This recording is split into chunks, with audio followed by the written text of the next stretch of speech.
Damos comienzo al bloque de Celebreeding. Comenzó esta jornada y conocimos el futuro con los mejores breeders que hoy tiene la compañía en Sudamérica. Luego el equipo comercial nos presentó cuáles son los materiales, la oferta de híbridos que hoy tienen en el mercado. Ahora acá vamos a poner a prueba los últimos 15 años. Es así, no solo con profesionales de la compañía, sino con externos. Totalmente, estamos en el Celebreeding a campo. Ya lo tuvimos en octubre en los estudios que fue nuestra planta de mejoramiento de producción en Balcarce, y en esta oportunidad a campo los referentes, en este caso Aníbal Cerrudo y Luis Bertoia, van a poner a prueba lo que fueron con híbridos del año 0, 5, 10, 15 y 20 el progreso genético. A eso se le suman otros investigadores que lo han probado para sanidad, como Roberto De Rossi, y para estabilidad, como Lucas Borrás y Gabriel Espósito. Aníbal Cerrudo nos va a contar de potencial de rendimiento y Luis Bertoia si fue efectiva la diversificación en los híbridos de grano y de silo, y también el progreso genético en esas dos líneas. ¿Vamos con Luis? La característica que tiene la empresa es la separación de líneas destinadas a silaje, a grano, y un grupo de híbridos que se piensan para doble uso, es decir, alternativo, que puede ser para silaje o para grano. Cada una de estas características que tienen los híbridos permiten diferenciarlas, es decir, evidentemente para silaje tienen determinadas características, para grano tienen otras. Esto significa que el costo de investigación es mucho más elevado porque hay que partir en dos toda la genética. Y estas características hacen que los híbridos sean bastante diferentes en cuanto a la concepción que tienen que tener.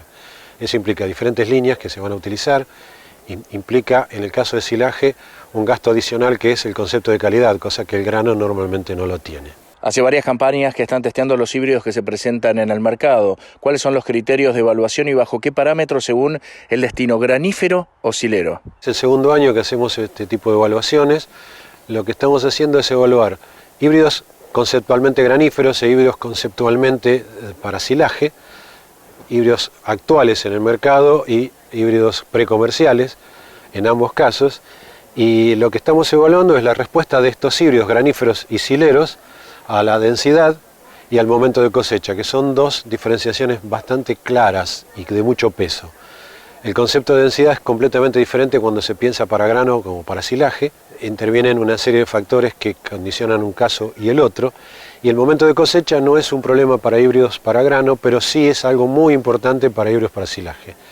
Nosotros desarrollamos ese concepto después de muchas evaluaciones, y es un concepto que es aplicable solamente a la Argentina, porque, por ejemplo, en Europa se tiene la disponibilidad de maquinaria cuando la necesitan, el productor tiene su propio equipo, tiene subsidios, entonces se da el lujo de decir hasta inclusive a qué hora empieza el alpicado.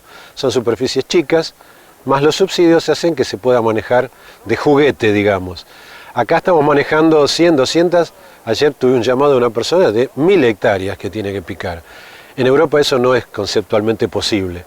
Entonces, la ventaja que tenemos acá es que se divide el trabajo. Tenemos el dueño del establecimiento, después tenemos el que va a sembrar, un contratista, otro contratista o el mismo es el que va a picar, es decir, está dividido el trabajo. Por lo tanto, tenemos que coordinar el momento de llegada del contratista, sobre todo en el picado. Si no llega en el momento adecuado, si se adelanta tenemos problemas de calidad y si se atrasa tenemos problemas. Por lo tanto, hay un periodo que nosotros llamamos ventana de picado, que va de 30 a 45%, de materia seca de la planta completa, que es el ideal.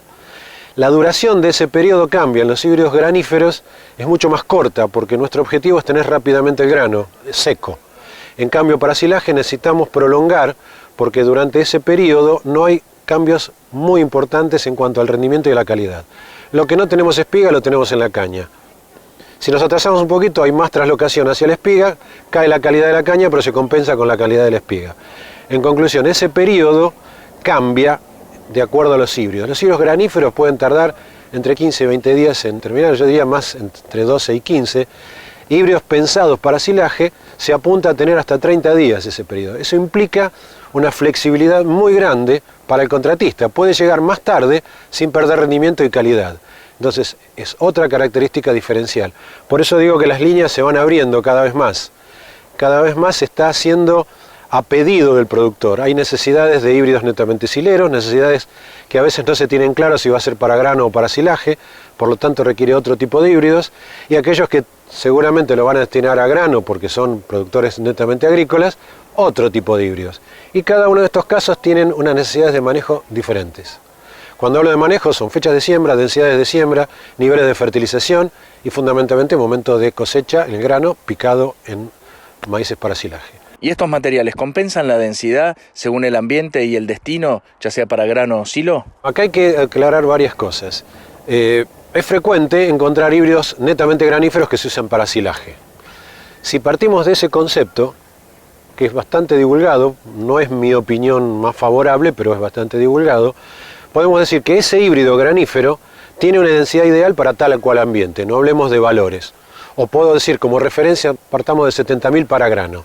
Si ese híbrido granífero yo lo pienso para silaje, debería aumentar la densidad por unas razones de respuesta de los componentes de la planta. El rendimiento en grano, a medida que aumento la densidad, va a ir subiendo, se estabiliza, sigue aumentando la densidad, se estabiliza, y si sigue aumentando la densidad, cae. Es decir, que el momento óptimo sería cuando llega al primer pico. Esa sería la densidad ideal, que va a cambiar, puede ser 50.000, 60, 70, depende del ambiente, la zona, el año, lo que sea. Entonces tengo una estabilidad del rendimiento al cabo de una diferencia de densidades. Claro, este es el más negocio porque me ahorro espiga semilla para lograr lo mismo. En cambio, si yo miro la planta completa, lo que voy a tener es un ascenso paulatino y no tiene ese plató. O sea, sigue subiendo. Entonces, si yo lo pienso, ese híbrido granífero para silaje, lo que va a suceder es que ya no me va a importar tanto este periodo. ¿Por qué? Porque yo sé que el resto de la planta va a seguir subiendo. Entonces voy a ir al momento teórico donde comienza a caer. Antes de que comience a caer, si en vez de ser al principio del plató, va a ser al final del plató. Mantengo el rendimiento máximo de espiga, pero tengo un plus por aumento de rendimiento de caña y hojas. De ahí surge el concepto de aumentar la densidad si pienso ese híbrido que siembro determinada densidad para grano comparado con que ese híbrido lo uso para silaje. Acá abro un paréntesis. Si el híbrido está pensado para silaje, o sea, no es un híbrido que se destina normalmente a grano, lo que va a suceder es que ese híbrido normalmente, van a ver acá atrás, las plantas son más grandes, más desarrollo. Entonces, al tener más desarrollo, tienen menos capacidad de meter más plantas por unidad de superficie. No solamente menos capacidad, sino menos necesidad, porque ya tengo lo que nosotros llamamos rendimiento vertical. Si yo tengo híbridos graníferos, lo que voy a buscar es rendimiento horizontal aumentando la densidad, porque las plantas son más bajas, puedo poner, y aparte la estructura de la planta tiene hojas más erectas, eso se condice con raíces de la misma forma. Hay modelos matemáticos y fisiológicos que marcan que las raíces no se expanden hacia el costado, sino van así. Entonces me da la posibilidad de poner más plantas por hectárea. Si pienso en grano, no me interesa la caña y la hoja. La voy a dejar como rastrojo. Quiero que sea eficiente para llenar el grano. En cambio, en silaje, eso va a ser consumido por el animal. Entonces voy a buscar plantas más altas y ese híbrido seguramente va a estar pensado, su máxima densidad, posiblemente un valor menor que si fuera para grano. Entonces, diferencio, si es para silaje tiene un comportamiento determinado en cuanto a la densidad. Si es para grano, ya sé que la estructura va a ser diferente y va a permitirme lograr más rendimiento si logro un aumento de la densidad. ¿Cuáles son esos valores de densidad? En porcentaje. Si estamos hablando de Venado Tuerto, norte de Buenos Aires, donde las sequías son menos frecuentes, muy buena calidad de suelo, posiblemente puedo llegar hasta un 30% más, pensando en un híbrido para grano. Si me voy al oeste de Buenos Aires, La Pampa, inclusive San Luis, ya no puedo hacer eso. Parto de densidades de 30.000, 40.000, y si lo hago para silaje, a lo mejor me voy a 45.000. Entonces ven la diferencia. Y generalmente los híbridos que se usan en esa zona son con determinadas características. Como se pierde cada 5 años, se pierden 3. No van a gastar en genética de alto nivel. Si lo gastan, el año que les va bien, un rendimiento buenísimo, pero las pérdidas son importantes cuando los años vienen malos, ¿no? Y todos sabemos que la inversión en maíz es muy elevada. Recién lo escuchábamos a Luis hablando del verdadero valor que tiene la utilización de híbridos que fueron seleccionados para silo. Si les parece bien, acompáñenos al oeste de la provincia de Buenos Aires para conocer el verdadero potencial que tienen estos híbridos a campo.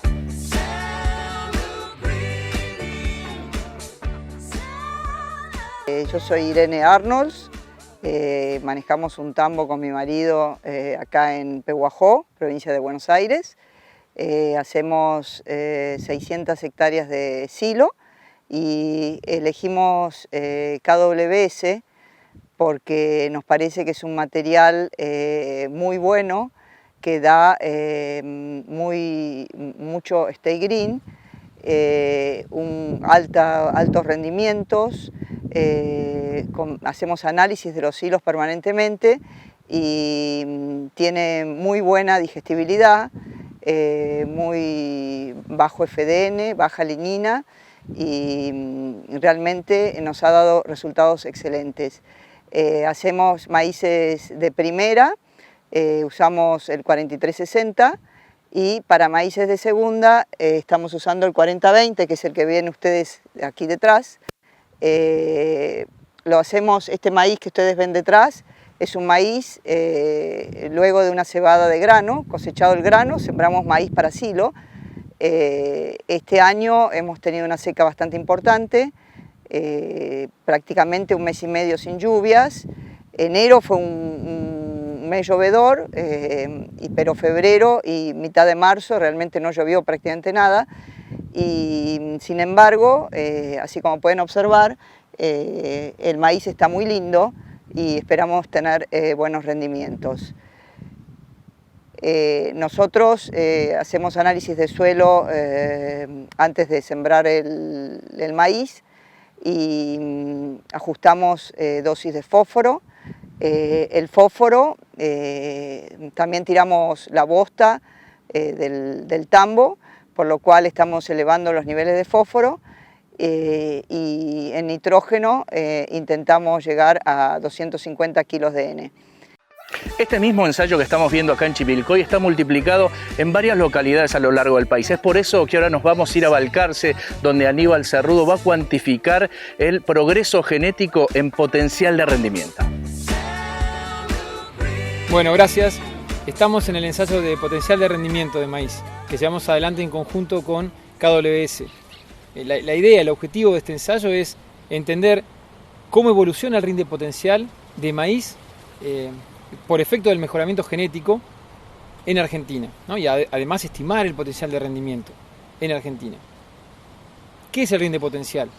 ¿Por qué nos interesa el rinde potencial? Esa puede ser una pregunta. Bueno, el rinde potencial es el rendimiento del cultivo cuando no hay otra limitante que la radiación y la temperatura. O sea, radiación y temperatura más el cultivar, o el híbrido en este caso, son las variables que determinan el rinde potencial. Entonces es el rendimiento de maíz cuando no hay limitaciones de agua, de nutrientes, sanitarias, malezas, ¿bien? Todos los factores controlados, salvo radiación y temperatura. ¿Por qué nos es útil conocer el rinde potencial y entender cómo está cambiando el rinde potencial? En primer lugar, el rinde potencial es un indicador muy bueno, o por lo menos es un punto de comparación del rinde que pueden buscar o que deberían estar buscando sistemas de producción muy intensificados, con riego, con nutrición, cuando podemos controlar gran parte de los recursos. O sea, ahí tenemos una utilidad directa, ¿no? Adecuar también los recursos necesarios para alcanzar esos rindes que ahora puede obtener el maíz en estos sistemas intensificados. Por otro lado, también es interesante estudiar cómo evoluciona el rinde potencial, porque el rinde potencial tracciona el rinde alcanzable en los lotes de producción, en lotes que no están en condiciones potenciales. Entonces, a medida que se incrementan los potenciales de rendimiento, se incrementan los rendimientos logrados a campo, incluso ante condiciones de estrés. Entonces, esas serían dos razones por las que es útil conocer el rendimiento potencial. Entonces, ¿qué manejo del cultivo llevamos adelante en este experimento en particular?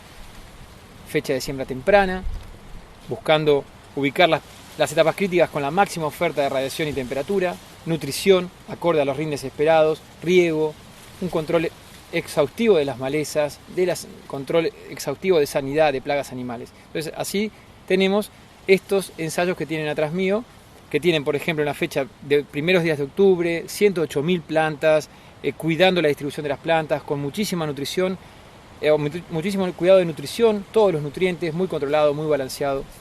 Nada está limitando el crecimiento del cultivo que está atrás mío, salvo la radiación y la temperatura.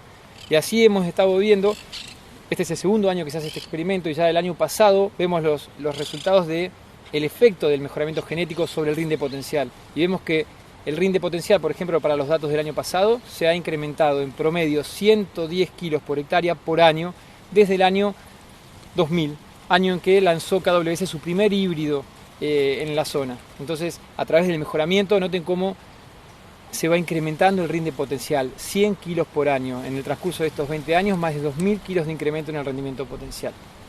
Así hoy estamos en más de 20 toneladas, aspiramos a sacar más de 20 toneladas de grano en estos ensayos, ¿no? La idea es entender cómo el mejoramiento ha actuado sobre el rinde potencial.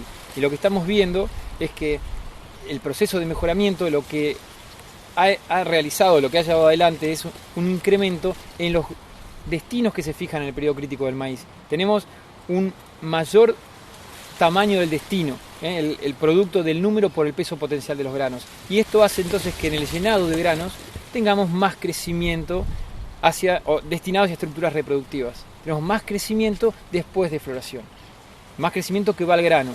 Y también esto, como contraparte, trae cultivos que están más cerca de estar limitados por problemas de fuente, de oferta de fuente, durante el llenado de los granos. Esta es la contracara de este incremento en el potencial de rendimiento. Este mayor incremento en el crecimiento post-floración del cultivo en la etapa reproductiva también nos está indicando que tiene una mayor demanda de nutrientes en esta etapa, y eso también es algo que puede llegar a impactar en el manejo del cultivo. Por último, recién vimos algunos resultados, pero hemos recabado bastante información acerca de los procesos que están atrás de estos cambios, tanto en los experimentos de Chivilcoy como en estos experimentos, tanto el año pasado y los que se están generando ahora en este que está atrás mío. Y cuando tengamos ya el compilado de todos los resultados, vamos a hacer una reunión, un seminario para discutir a fondo, con el que le interese, lo que está pasando con el rinde potencial de maíz. Y en esta jornada tan dinámica donde viajamos por las mejores zonas productivas del país, viajamos de Balcarce a Marcos Juárez, donde un productor tecnológico de Apresid nos muestra el verdadero potencial que tiene el híbrido 3916 Viptera 3.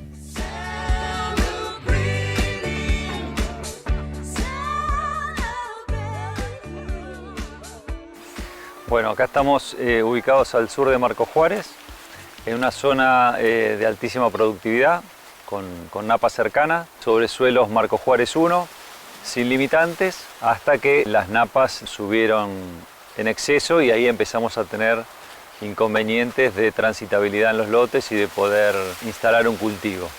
A raíz de estos inconvenientes de exceso de altura de las napas que te comentaba, acá implementamos una rotación de maíz, trigo, soja, y como eso tampoco nos aseguraba poder llegar a septiembre con un perfil suficientemente seco como para implantar el maíz, introdujimos después del trigo soja un cultivo de servicio, en este caso vicia, previo al maíz temprano.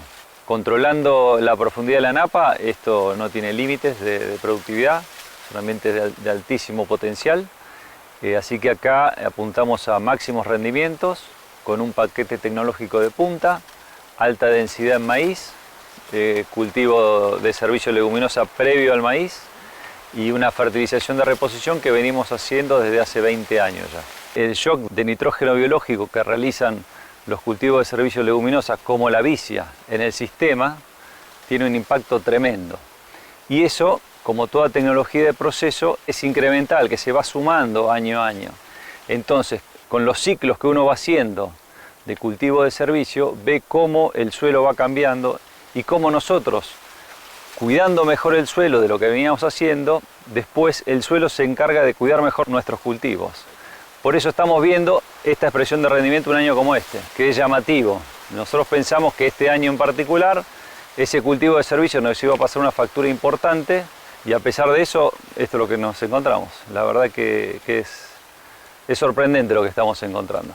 ¿Y cuál fue el momento de siembra, la densidad y cómo implementan el planteo nutricional del maíz para potenciar el rendimiento en este ambiente? Al trigo le estamos aportando gran cantidad de fósforo, el fósforo para la rotación.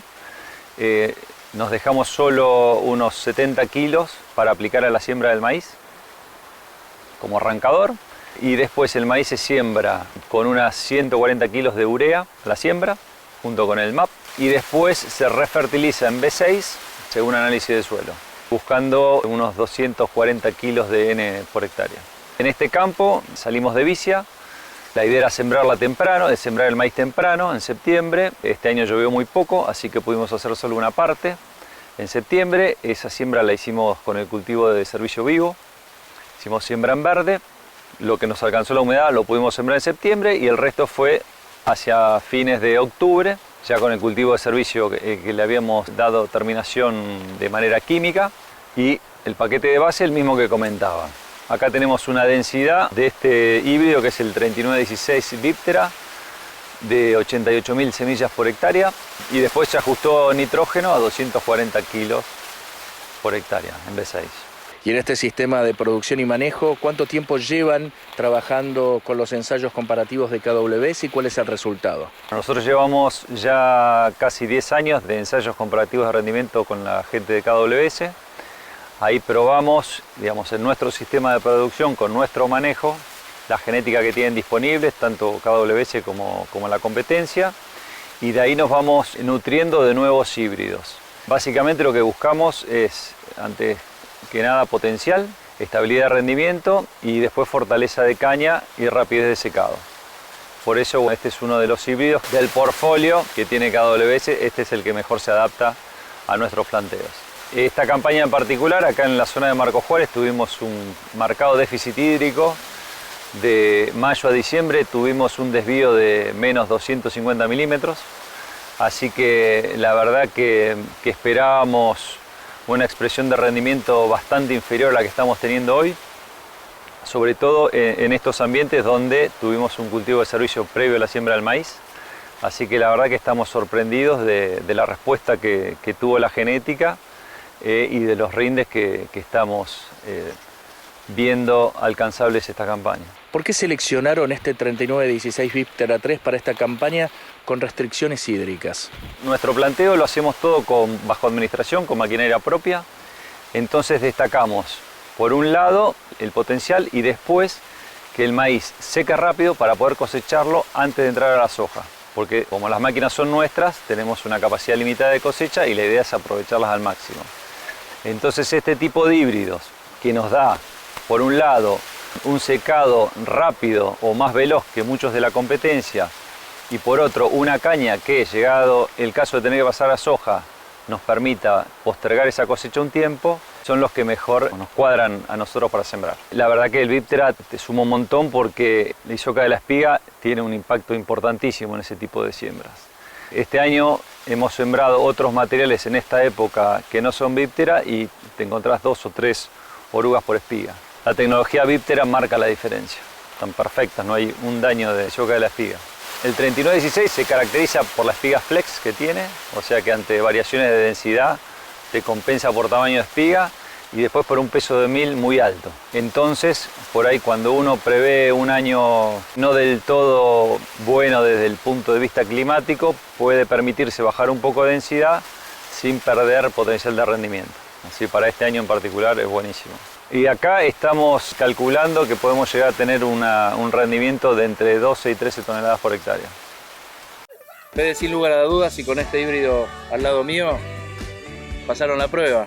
Pasamos la prueba y, como dijeron, hay mucha información que demuestra que el progreso genético, tanto en potencial como en silo, es una realidad. Y el próximo mes, además, para sanidad y estabilidad, van a estar otros referentes mostrando también sus investigaciones en esos ambientes. Y ahora, ¿cómo seguir desafiándose agronómicamente para seguir mejorando? Nos quedan 2 bloques, un bloque de densidad, un bloque de fertilidad, que van a hacer el manejo agronómico adecuado para que esta genética brille a campo.